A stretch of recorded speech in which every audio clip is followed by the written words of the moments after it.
ధరణిలోని మిగిలిన ఈ 2,45,000 అప్లికేషన్లని ఒక కలెక్టర్ గారే సింగిల్ పాయింట్ లో క్లియర్ చేయకుండా దాన్ని డీసెంట్రలైజేషన్ చేయటం జరిగింది అధికారాలని. వాటిలో వారి వారి పరిధిని బట్టి MRO, RDO, special collector revenue, collector, CCLI ఇలా ఈ వచ్చిన అప్లికేషన్లు వాటి గ్రావిటీని బట్టి, వాటి వాల్యూను బట్టి, వాటి ఏరియాలను బట్టి బైఫర్కేషన్ చేసి ఈ 5 ప్లేసెస్ లో ఈ ధరణికి సంబంధించి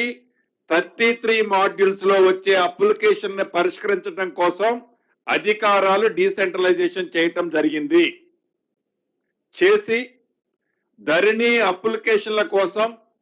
పార్లమెంట్ ఎన్నికల ముందు ఒక స్పెషల్ డ్రైవ్ పెట్టి హాఫ్ ఆఫ్ ది అప్లికేషన్ ని క్లియర్ చేస్తూ అప్పుడు కంటిన్యూషన్ ఫ్లోలో వచ్చే అప్లికేషన్లు కూడా రిసీవ్ చేసుకుంటూ వాటిని పరిష్కార మార్గానికి ఒక సింప్లిఫై సిస్టాన్ని ఇందిరమ్మ ప్రభుత్వం వచ్చిన తర్వాత మార్పులు చేర్పులు కొన్ని చేసి ఉన్న వాటిలో ది బెస్ట్ చేసి సొల్యూషన్ తేవటం జరిగింది. తదుపరి రమారమి ఈ గడిచిన సంవత్సరంలో పాత అప్లికేషన్లు ఏవైతే సంవత్సరంన్నర నుంచి 2 సంవత్సరాల వరకు పెండింగ్ లో ఉన్న 2,45,000 అప్లికేషన్లతో పాటు సుమారు 3,15,000 అప్లికేషన్లు ఈ గడిచిన ఒక సంవత్సరంలో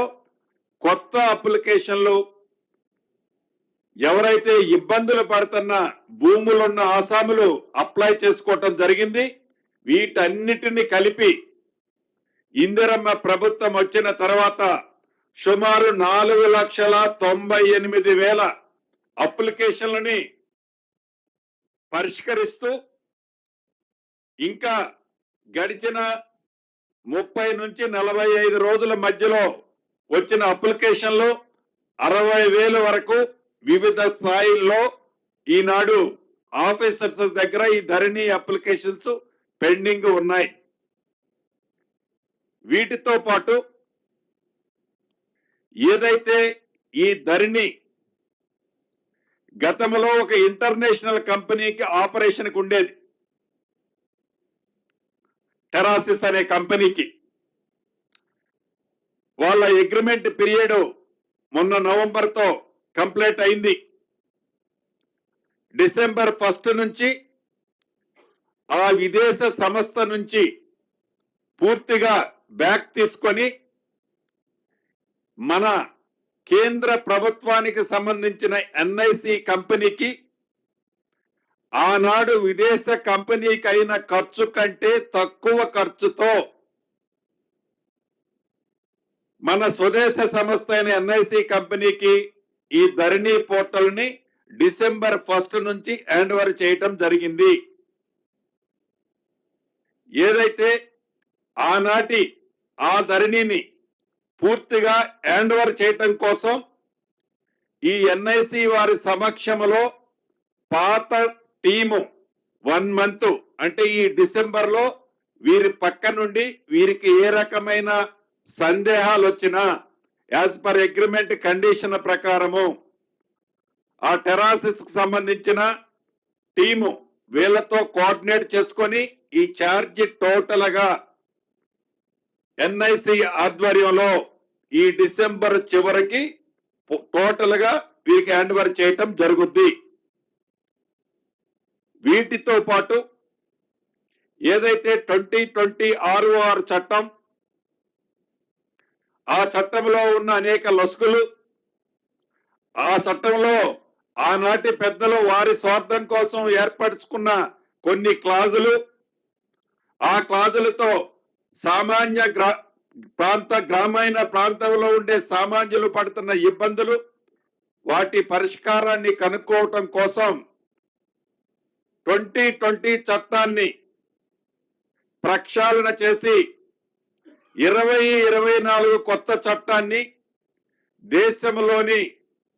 సుమారు 18 రాష్ట్రాలలోని 6 చట్టాల్లోని మెరిట్ పాయింట్స్ అన్ని కలెక్ట్ చేసి ఆ కలెక్ట్ చేసిన పాయింట్స్ అన్ని ఒక డ్రాఫ్ట్ లా తయారు చేసి గడిచిన అసెంబ్లీ సాక్షిగా ఆ కొత్త డ్రాఫ్ట్ ని అసెంబ్లీలో ప్రవేశపెట్టి దాన్ని 45 రోజులు పబ్లిక్ డొమైన్ లో ఉంచి అనేక మంది సూచనలు, అది మేధావులు కావచ్చు, రెవెన్యూ మీద పూర్తి అవగాహన ఉన్న రైతులు కావచ్చు, భూములున్న ఆసాములు కావచ్చు, రిటైర్డ్ రెవెన్యూ ఆఫీసర్స్ కావచ్చు, ఎవరైతే 2020 రెవెన్యూ చట్టాన్ని తయారు చేసేటప్పుడు అధికారంలో ఉన్న పెద్దలు వారు కావచ్చు, వారందరూ చాలా మంది ఇచ్చిన సూచనలన్నీ సేకరించి వాటిలో మెరిట్స్ అంటే పబ్లిక్ కి సామాన్యులకి ఉపయోగపడే అనేక అంశాలని ఇన్కార్పొరేట్ చేసి కొత్త ROR చట్టం 2024 తయారు చేయటం జరిగింది. ఈ చట్టాన్ని రేపు 9వ తారీఖు నుంచి జరగబోయే అసెంబ్లీలో ప్రవేశపెట్టి అసెంబ్లీ ఆమోదించిన తర్వాత ఈ కొత్త చట్టంతో పాటు ధరణికి సంబంధించిన అనేక అంశాలని ప్రక్షాళన చేస్తూ, ఉదాహరణకి ధరణిలో గతంలో 33 మాడ్యూల్స్ ఉండాయి. ఈ 33 మాడ్యూల్స్ తో సామాన్య ప్రజలకి ఆ మాడ్యూల్ యొక్క ఉద్దేశం ఏంటో తెలియక, ఆ మాడ్యూల్లో ఏ కాంపోనెంట్ తో అప్లై చేయాలో తెలియక కొంతమంది ఒక మాడ్యూల్ బదులు ఇంకొక మాడ్యూల్కి అప్లై చేస్తే ఆటోమేటిక్ గా ఆనాడు అధికారులు ఎమ్మటే కూడా రిజెక్ట్ చేసేది కాదు. ఒక 6 నెలల తర్వాతనో ఒక సంవత్సరం తర్వాతనో చూసి నీ అప్లికేషన్ 28వ మాడ్యూల్లో ఉంది, 33వ మాడ్యూల్లో ఉంటేనే మేము చూస్తామని ఆఫ్టర్ 1 ఇయర్ తర్వాత రిజెక్ట్ చేసేవాళ్ళు. అటువంటి పరిస్థితి ఉండకుండా మాడ్యూల్స్ ని వీలైనంత తగ్గించి ఏ మాడ్యూల్లో చేసుకున్నా కంప్లైంట్ చేసినా ఆ మాడ్యూల్ తప్పు పడ్డది అనే ప్లీ చూపించి రిజెక్ట్ చేయకుండా అప్లై చేసిన సమస్యలు ఆన్లైన్ లో అప్లోడ్ చేసిన ప్రతి సమస్యని పరిష్కరించే మార్గంగా ఈ కొత్త ధరణిలో ఆ కాన్సెప్ట్ తేబోతున్నాం. అదే రకంగా ఉదాహరణకి 1-2 చెప్తాను. గతంలో మాన్యువల్ పానీ ఉండేది. ఈ మాన్యువల్ పానీ ఉన్నప్పుడు 36 కాలాలు ఉండేవి. ఈ 36 కాలాల యొక్క ఉద్దేశం, తరతరాల నుంచి వస్తున్న ఈ పానీ యొక్క ముఖ్య ఉద్దేశం,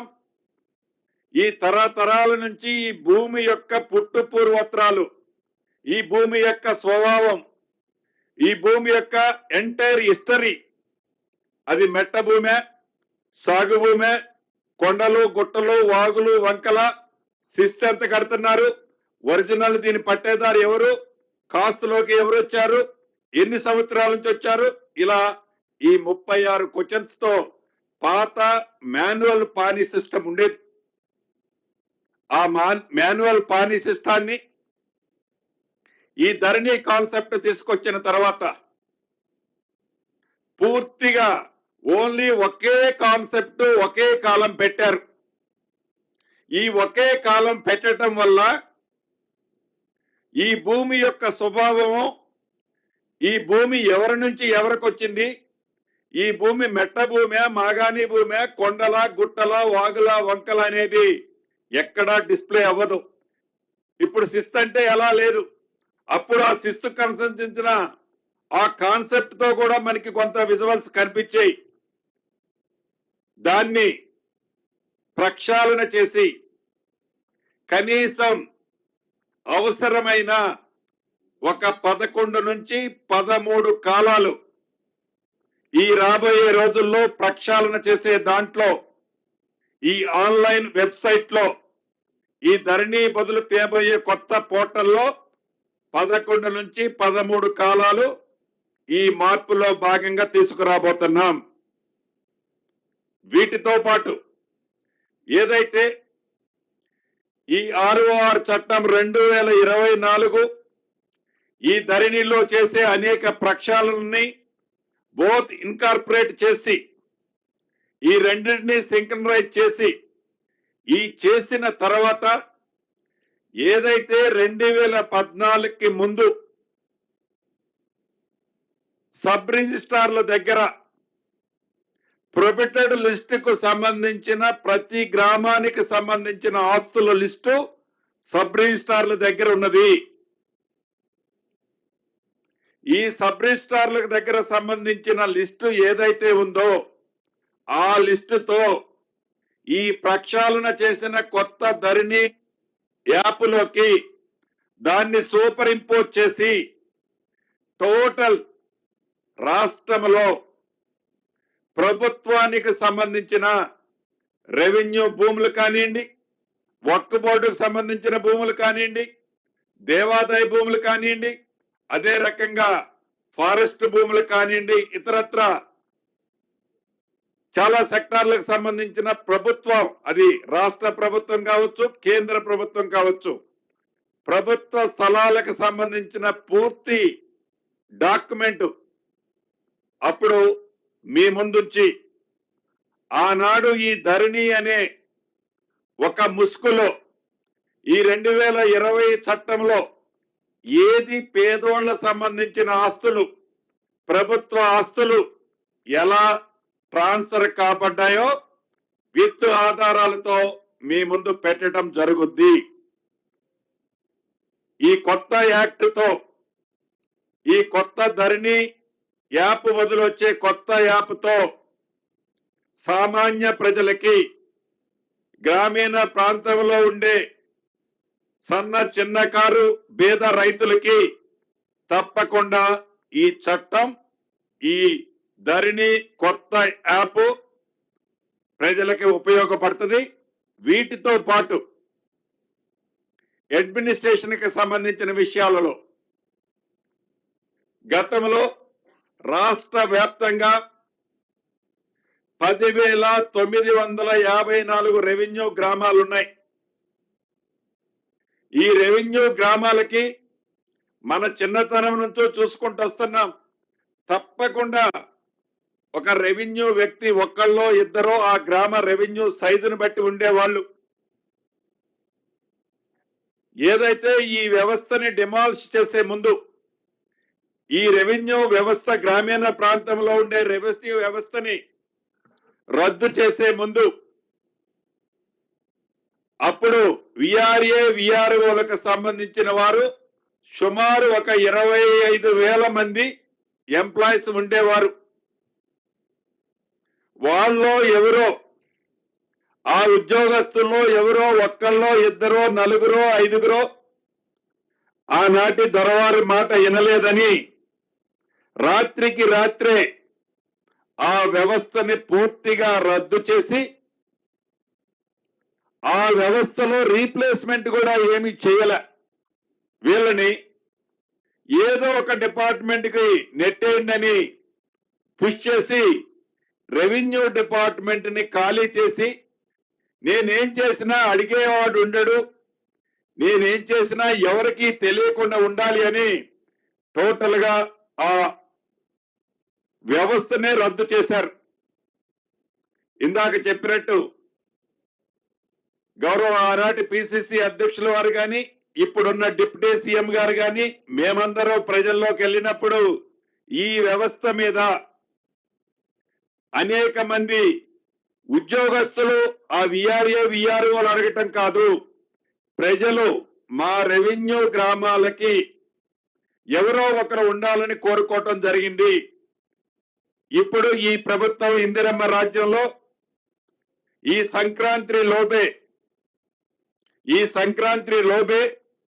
ఈ వ్యవస్థని ప్రతి రెవెన్యూ విలేజ్ కి ప్రభుత్వ భూములు కాపాడటంతో పాటు విపత్తు వచ్చినప్పుడు, ప్రమాదాలు జరిగినప్పుడు ప్రభుత్వానికి ప్రజలకి లింక్ అయిన ఈ వ్యవస్థని పునర్నిర్మించాలని రీఅపాయింట్ అంటే వీళ్ళలో ఈ డిమాల్స్ చేసి వీళ్ళని ఈ రెవెన్యూ నుంచి బయటికి పంపించిన వాళ్ళలోనే కొంతమందిని best of the best identify చేసి టెస్ట్ల ద్వారా ఈ గ్రామాలకి, ప్రతి రెవెన్యూ గ్రామాలకి ఒక వ్యక్తిని నియమించాలన్నది ప్రభుత్వం నిర్ణయం తీసుకోవటం జరిగింది. దీనితో సామాన్య ప్రజలకి, గ్రామీణ ప్రాంతంలో ఉండే పేద రైతన్నలకి తప్పకుండా ఇది ఉపయోగపడుతుంది అనేది పూర్తిగా ఇందిరమ్మ ప్రభుత్వం విశ్వసిస్తుంది, నమ్ముతుంది.